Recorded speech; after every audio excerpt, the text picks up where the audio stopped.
waxaa ila soo xiriiray askari dhaawac ah oo Soomaali ah oo ku sugan mid ka mid ah goobaha caafimaadka ee deegaanka Axmarada. Askarigan wuxuu ii sheegay inuusan ka mid ahayn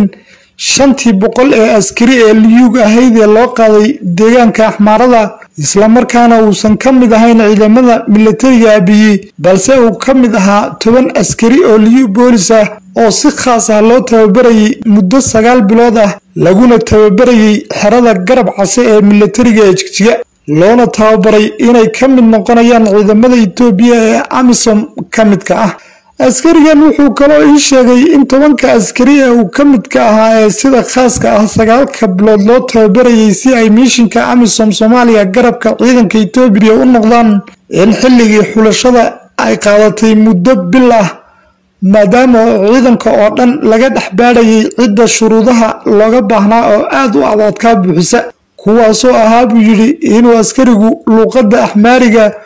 ku hadalka, qoraalka, turjumka intaba aad u yaqaano, inuu karti dheeri ah iyo feejignaan dheeri ah leeyahay, calool adag yahay, xafidida sirta ku fiican yahay, 4 sano iyo ka badan askari ahaa, dagaalo kala duwan soo galay, shiishyahan yahay, ka suntan yahay ciidamada badi, afgaaban yahay, shakhsiyad iyo anshax wanaagsan yahay, dastuurka dalka yaqaano iyo qodobo kale. xulasho bil qaadatay kadib wuxuu ii sheegay in isaga iyo 9 askari oo kale soo baxeen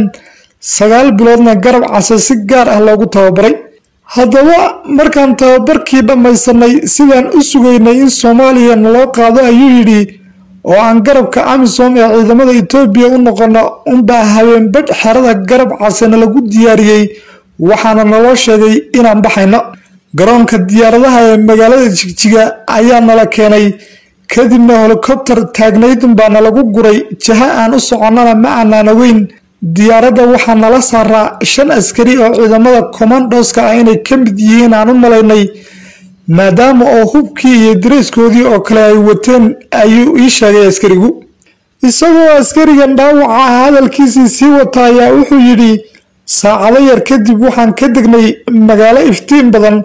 kadibna waxaa naga sii qaaday gaari qabaalkii militariga oo buufsan ah, ciidanna saaran yihiin. markaas ayaan ogaanay in magaalada aan ka degnay ay ahayd Dabra Taabuur oo dagaalka waqooyiga naloo wado. kadib markaan iswareysanay askartii qabaalka saarayd, waxayna nagu noqotay qaadanwaa, yaab iyo amakaag,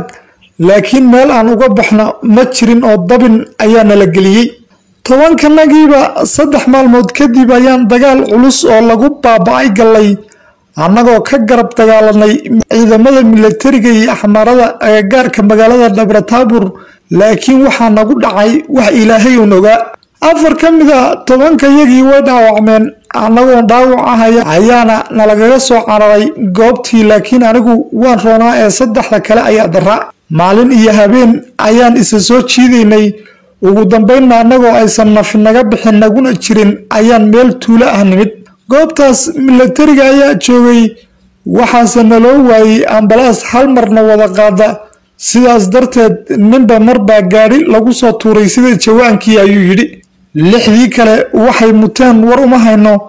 4-tanaduna iskama war hayno oo midba meel goob caafimaad ah ayaa lagu tuuray, cid eheladanadii ah oo na ogna ma jirto. sidana waxaa noo shirqoolay buu yidhi hoggaan Xuseen Qaasim, taliye Maxamed Xaaji Tuur iyo Kornel Zakariye.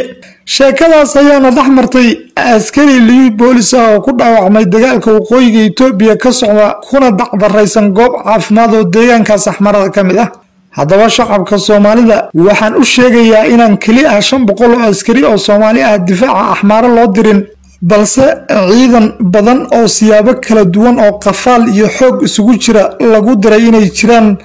sida 10 wiil loo qafaalay oo kale.